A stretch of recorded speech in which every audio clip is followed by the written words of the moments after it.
여러분, 요즘 암호화폐 시장에서 가장 뜨거운 이슈가 뭔지 아시나요? 바로 리플입니다. 그런데 이 순간에도 수많은 투자자들이 밤잠을 뒤척이고 있습니다. 왜일까요? 미국 시간 기준으로 오늘 안에 블랙록이 신청한 리플 현물 ETF에 대해 SEC가 최종 결정을 내리기 때문입니다. 승인인가 거부인가, 이 두 단어가 여러분의 수익률을 천국과 지옥으로 갈라놓을 분수령이 코앞으로 다가온 겁니다. 솔직히 말해볼까요? 지금 리플을 보유하고 계신 분들 마음이 편하시진 않을 겁니다. 아마 대부분 그러실 거예요. 시장은 우리를 종종 배신해왔으니까요. 호재가 예상되면 떨어지고 악재가 보이면 오히려 오르는, 이게 이 시장의 고약한 속성이 아니었습니까? 그래서 더 불안한 겁니다. ETF 승인이라는 거대한 호재를 앞두고도 가격은 제자리 걸음을 하고 최근 며칠간은 오히려 시장이 크게 요동쳤습니다. 비트코인이 10만 달러 아래로 밀리면서 알트코인 전반이 흔들렸고 리플도 예외는 아니었죠. 그런데 여기서 하나 묻고 싶습니다. 여러분은 진짜로 리플이 무엇인지, 리플이라는 회사가 어떤 일을 하는지 제대로 이해하고 계십니까? 아니면 남들이 오른다 하니, 유튜버가 추천하니, 커뮤니티가 떠들썩하니 따라 들어가신 건 아닙니까? 솔직해집시다. 대다수 투자자들은 코인의 본질보다 가격의 진폭만 쫓습니다. 오늘 얼마나 올랐나, 내일 얼마나 뛸까, 언제 팔아야지? 이런 생각이 머릿속을 꽉 채우죠.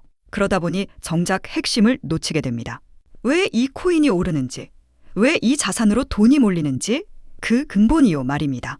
지금 이 순간에도 글로벌 금융 시스템은 조용하지만 분명하게 변하고 있습니다.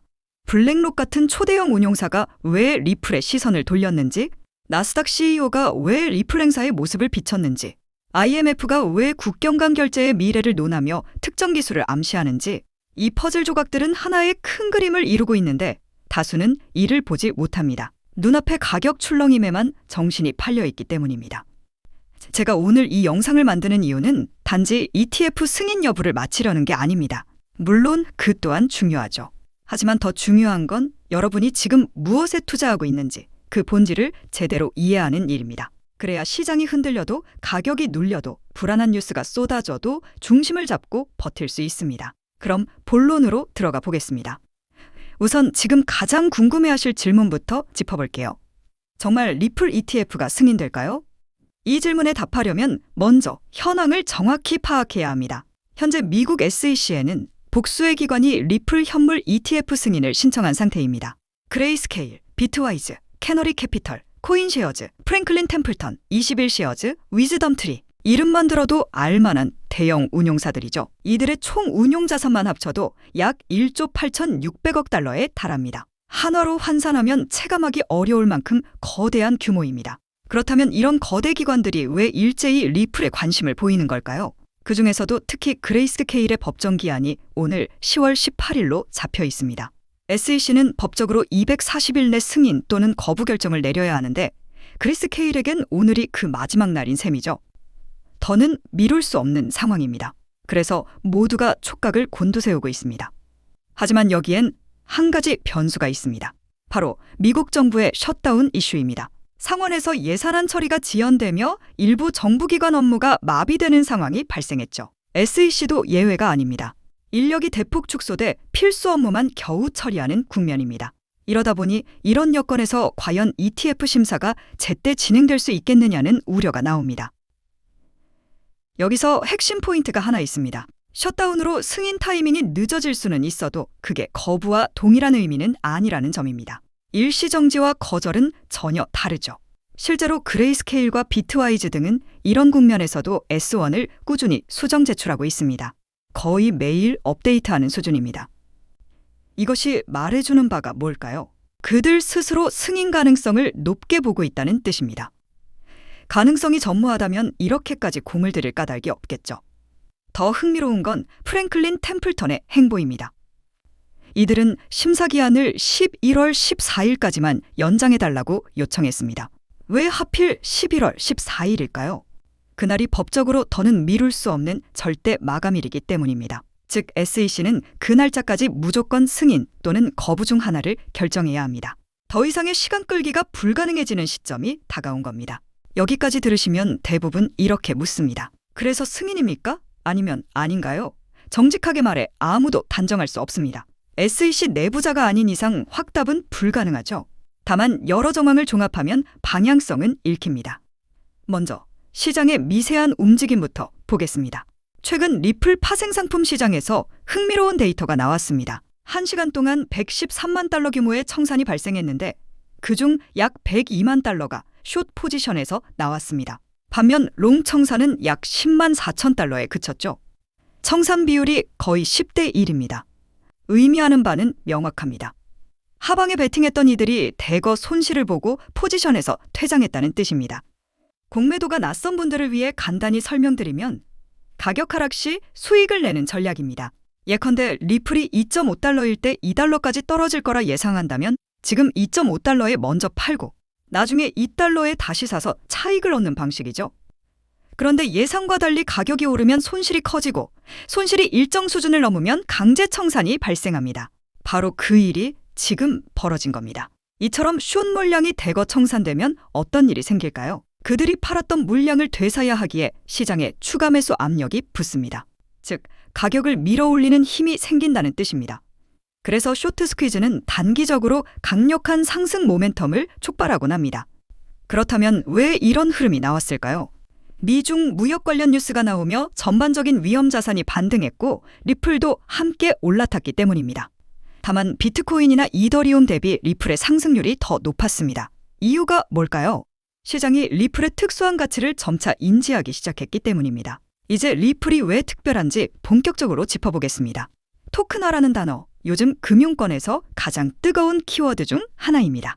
쉽게 말해 실물 자산을 디지털 토큰으로 바꾸는 일입니다. 부동산, 주식, 채권 같은 자산을 블록체인상에서 거래 가능한 형태로 전환하는 것이죠. 왜 이게 중요할까요? 지금까지 주식을 사고 팔려면 증권사를 거쳐야 했고 부동산은 복잡한 등기 절차를 밟아야 했습니다. 시간과 비용이 많이 들었습니다. 그런데 토큰화가 되면 어떨까요? 몇 초 만에 거의 무시할 만한 수수료로 주고받을 수 있습니다. 카카오톡 메시지 보내듯 자산을 이동시키게 되는 겁니다. 이 변화가 얼마나 혁신적인지 아시겠습니까? 전 세계 파생 상품 시장의 명목 규모가 연간 1경 달러에 달합니다. 하나로 약 1경 3천조 원 수준이죠. 감이 안 올 만큼 큽니다. 이 엄청난 시장이 토큰화를 통해 재편될 조짐을 보이고 있습니다. 그리고 그 한가운데에 리플이 있습니다. 리플은 원래 국경 간 결제를 효율화하기 위해 설계된 암호화폐입니다. 예컨대 한국에서 미국으로 돈을 보낼 때 지금은 은행망을 거치며 며칠이 소요되고 수수료도 비쌉니다. 하지만 리플을 활용하면 몇 초 내에 1센트도 안 되는 비용으로 송금이 가능합니다. 이것이 리플이 구축한 기술의 본령이죠. 최근 흐름은 더 흥미롭습니다. 세계 최대 자산운용사 블랙록이 리플과 보폭을 맞추기 시작한 겁니다. 블랙록은 토큰화 시장을 기존 파생 시장과 연결하는 거대한 그림을 그리고 있습니다. 그 축에 리플의 네트워크가 놓여 있습니다. 실제로 블랙록은 올 초 토큰화된 국채펀드를 담보로 세계 최초의 파생 거래를 성사시켰습니다. 그리고 최근에는 리플과의 협업을 통해 리플 레저상에서 자산 토큰화를 추진한다는 소식이 전해졌죠. 리플 레저는 리플이 운영하는 블록체인 네트워크를 뜻합니다.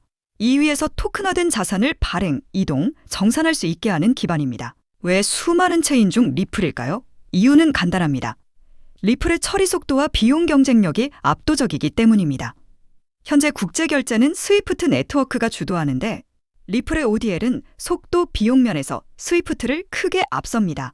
게다가 리플은 이미 전 세계 수백 곳의 금융기관과 파트너십을 체결해온 레퍼런스를 보유합니다. 더 나아가 리플은 단순한 기술 회사를 넘어서고 있습니다. 최근 미국 통화감독청에 은행인가를 신청했고 기관을 대상으로 리플 담보대출을 제공하는 디파이 영역에도 진출했습니다. 또한 기업 재무관리 솔루션 업체인 지트레저리를 인수하며 전통 금융망과의 연결을 강화했습니다. 이는 곧 리플이 미래 금융 시스템의 핵심 인프라가 되려 한다는 신호입니다. 그 과정에서 리플의 역할은 점차 커질 수밖에 없습니다. 그래서 블룸버그발 보도가 더 의미심장합니다. 리플이 XRP 비축을 위해 10억 달러 규모 자금 조달을 추진한다는 소식이었죠. 일부 언론은 이를 단순한 가격방어로 해석했지만 실제 함의는 더 큽니다.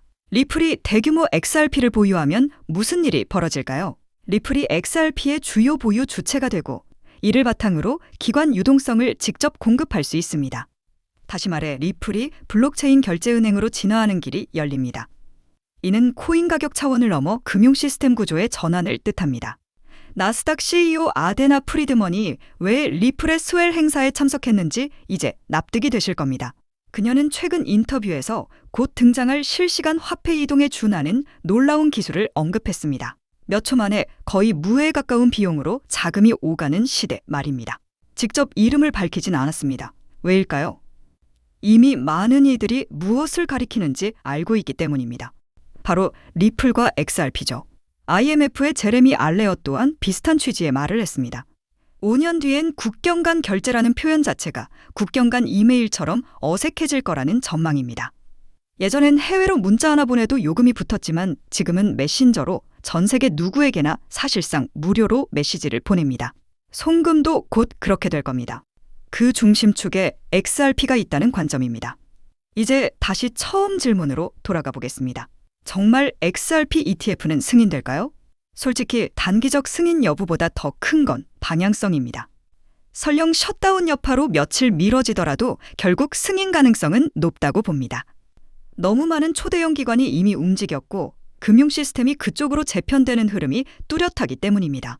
SEC 위원장도 공적으로 가상자산과 토큰화를 최우선 과제로 삼고 있음을 밝혔습니다. 프랑스는 유럽 최초의 토큰화 증권 거래소를 출범시켰고 나스닥 역시 블록체인 기반 주식거래 허용을 검토 중입니다. 전 세계가 이미 움직이는데 미국만 뒤처질 수는 없겠죠. 여기서 자연스레 따라오는 질문이 있습니다. 그렇다면 XRP 가격은 어디까지 갈까? 이 문제는 신중함이 필요합니다. 단기적으로는 ETF 결과에 따라 큰 변동성이 있을 수 있습니다. 승인 시 급등 가능성이 높고 거부나 연기 시 일시 하락도 배제할 수 없습니다. 다만 중장기 관점에서 여러 전문가들은 3달러에서 10달러 구간을, 일부는 리플의 IPO 이슈까지 감안하면 35달러 가능성도 거론합니다. 리플 상장 준비설이 꾸준히 나오는 것도 사실이니까요. 만일 상장이 현실화되면 사우디 아람코를 능가하는 역대급 IPO가 될 것이란 관측도 있습니다. 현재 XRP가 약 2.5달러라고 가정하면 10달러는 4배, 35달러는 약 14배 수익입니다. 물론 어디까지나 전망일 뿐 실제 경로는 누구도 확언할 수 없습니다. 중요한 건 방향입니다. XRP는 투기적 자산에 그치지 않고 실사용 기반의 유틸리티를 지닌 자산입니다. 여기서 비트코인 사례를 떠올려보죠. 초창기 비트코인을 사람들은 비웃었습니다. 10만 원이 100만 원? 말도 안 된다고 했죠. 100만 원이 1000만 원? 더더욱 말이 안 된다 했습니다. 1000만 원이 1억. 미친 소리라 했죠. 결과는 어떻게 됐습니까? 지금 비트코인은 업비트 기준 1억 6천만 원대에서 거래되고 있습니다. 왜 이런 일이 가능했을까요? 다수가 숫자만 봤기 때문입니다. 눈앞의 가격만 보니 비현실적으로 느껴졌던 겁니다. 하지만 구조를 봤어야 합니다. 비트코인의 공급은 제한돼 있고 수요는 시간이 지날수록 확대되는 구조였습니다. 이 구조를 이해한 이들은 큰 수익을, 숫자만 본 이들은 기회를 놓쳤습니다. 지금도 같습니다. 가격이 2달러대라서 대단치 않아 보인다고요? 그건 숫자에만 집중한 시각입니다. 구조를 보셔야 합니다. 글로벌 금융이 재편되고 토큰화 시장이 열리며 국경 간 결제 인프라가 혁신됩니다. 그 축에 XRP가 있습니다. 이것이 바로 구조입니다. 물론 단기 변동성은 상존합니다. 최근 며칠처럼 시장이 크게 흔들릴 수도 있죠. 비트코인이 20% 넘게 밀리며 XRP에서도 약 6억 1천만 달러 규모의 롱청산이 발생했습니다. 하나로 8천억 원이 넘는 금액입니다. 많은 이들이 손실을 받고 일부 해외에선 극단적 선택 소식까지 전해졌습니다. 그런 상황에서 무엇을 해야 할까요? 가장 중요한 건 패닉에 빠지지 않는 것입니다. 급락장에서 성급히 손절하지 마세요. 팔지 않으면 손실은 확정되지 않습니다.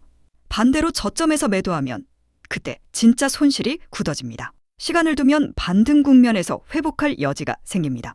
실제로 많은 투자자들이 같은 실수를 반복합니다. 떨어지면 두려워서 던집니다. 그리고 며칠 뒤 반등하면 크게 후회하죠. 2021년 XRP가 1.92달러까지 치솟기 직전에도 많은 이들이 팔았습니다. 리플 SEC 소송으로 증권 지정 공포가 컸기 때문이죠. 결과는 어땠습니까? 가격은 급등했고 판 사람들은 뒤늦게 땅을 쳤습니다. 지금도 비슷합니다. 시장이 출렁일 때마다 불안이 커집니다. XRP가 1달러까지 밀릴 거란 기사, 고래 매도설 같은 뉴스가 돌죠. 하지만 이런 얘기는 늘 있었습니다. 약손을 털어내려는 흔들기입니다. 어느 순간 충분히 털었다 싶으면 급등을 연출합니다. 이게 이 시장의 상투적 패턴입니다. 따라서 앞으로 XRP가 주요 저항 구간을 돌파할 경우 급등이 재현될 여지가 큽니다. 21년 4월 일봉 차트만 보아도 500원에서 2,500원까지 한 달 만에 5배가 오른 전례가 있었죠. 그 폭등 이전에 뚜렷한 신호가 하나 나왔습니다. 스퀴즈 모멘텀 인디케이터의 색이 연두색으로 바뀌었기 때문입니다. 이후 급등이 전개되었고 스퀴즈 모멘텀 색이 빨간색으로 전환되자 XRP는 하락 전환했습니다. 즉 폭등 직전 연두색으로 바뀔 때 미리 매수하고 빨간색이 나타나면 매도하는 전략으로 큰 수익을 노릴 수 있다는 뜻입니다. 해당 차트는 2020년 XRP 급등 구간으로 이때도 연두색 신호가 먼저 나오고 급등이 뒤따랐음을 확인할 수 있습니다. 또 상승 흐름은 연두색 막대가 이어지는 동안 지속되는 경향을 보였습니다. 반대로 스퀴즈 모멘텀이 빨간색으로 바뀌면 리플은 급락을 맞습니다. 그래서 스퀴즈 모멘텀이 빨간색, 파란색, 흰색일 때는 매수 진입을 피해야 한다는 결론이 나옵니다. 스퀴즈 모멘텀은 상승 모멘텀이 순간적으로 폭발하는 찰나를 포착해주는 지표입니다. 슈퍼 트렌드와 함께 전 세계적으로 1에서 2위를 다툴 정도로 인기가 높은 지표이기도 하죠. 이 스퀴즈 모멘텀은 1분봉뿐만 아니라 5분봉 트레이딩에서도 하루 1에서 2회, 대략 10에서 30% 수준의 꾸준한 수익을 기대해 볼 수 있습니다. XRP가 평소처럼 횡보할 때는 스퀴즈 모멘텀의 색도 대개 흰색이나 파란색을 띠므로 매수 금지 구간임을 알 수 있습니다. 이후 급등 직전 연두색 신호가 출현합니다. 이때 상승 모멘텀 폭발을 확인하고 매수에 들어갑니다. XRP가 급등했고 빨간색 신호가 나온 뒤에는 익절을 진행합니다. 그 다음 XRP는 급락으로 전환되었습니다. 3시간 동안 4% 상승이 나왔고 레버리지를 5배 사용하면 20% 수익을 실현할 수 있었습니다. 스퀴즈 모멘텀 기반의 5분봉 매매는 상승 모멘텀이 붙은 알트코인 전반에도 적용 가능합니다. 위 차트는 시바이누 5분봉 사례로 파란색, 흰색 구간에서 연두색으로 전환되는 지점에 매수합니다. 이후 가격이 급등했고 빨간색으로 바뀌는 순간 익절합니다. 1시간 동안 시바이누는 5.5% 상승했으며 레버리지 사용으로 22% 수익을 만들었습니다. 즉, 스퀴즈 모멘텀을 활용하면 연두색으로 전환되는 종목을 찾아 연속적으로 수익을 축적할 수 있습니다. 다만 기본 설정의 스퀴즈 모멘텀은 오신호가 발생할 수 있으므로 현재 시장 환경에 맞는 수치를 별도로 안내해드리겠습니다. 그런데 이 수치가 무분별하게 퍼지는 건 제가 또 원치 않아서 제 채널을 구독해주신 우리 구독자분들께만 알려드릴까 하는데요. 제가 화면에 제 개인 연락처를 띄워놨는데 이 전화번호로 스퀴즈 모멘텀 수치를 보내달라고 문자 보내주시면 제가 문자를 확인하자마자 이 스퀴즈 모멘텀의 현재 시장에 맞는 수치를 바로 보내드리도록 하겠습니다. 수치를 받으셨다면 이 스퀴즈 모멘텀 수치 변경하는 곳에서 수치를 잘 변경하신 다음에 아까 제가 보여드렸던 대로 이 스퀴즈 모멘텀에 따라 매매를 진행하신다면 적어도 여러분들은 잃지 않은 매매를 꾸준히 하실 수 있으실 겁니다. 자, 그럼 오늘 영상은 여기서 마치겠습니다. 시청해주셔서 감사합니다.